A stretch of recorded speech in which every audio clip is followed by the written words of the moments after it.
ఒక అమ్మాయి అబ్బాయి సన్నిహితంగా ఉంటే వారిద్దరి మధ్య ఏదో ఉన్నట్ట? 4-5 సార్లు కలిసి తిరిగితే ప్రేమికులు అయిపోతారా? ఇవేం సంకుచిత ఆలోచనలు? నా కెరియర్ నిలబెట్టిన మంచి మనసున్న అమ్మాయి జీవితం ఇలాంటి అపార్థాలకు అతలాకుతలం అవడం నన్ను కుదిపేస్తుంది. కోడింగ్తో ఈ ప్రపంచాన్ని ఏలాలి అని కలలు కన్నవాడిని. ఇంటర్లోనే సొంతంగా యాప్లు తయారు చేసిన టాలెంట్ నాది. ఇంజనీరింగ్లో నన్నంతా జీనియస్ అనేవాళ్ళు.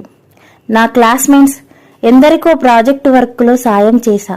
అలాంటి నాకు 4-5 కంపెనీలైనా పిలిచి ఉద్యోగాలు ఇస్తాయి అనే నమ్మకం ఉండేది. అవేవీ జరగలేదు. ఏమైందో గాని ప్రతి ఇంటర్వ్యూలో ఫెయిల్ అయ్యా. జాబ్ రిజెక్షన్ మెయిళ్లతో నా ఇన్బాక్స్ నిండిపోయేది. మరోవైపు ఇంట్లో వాళ్ళ ఆశలన్నీ నా మీదే ఉండేవి. ఉద్యోగం వస్తే నాన్నకు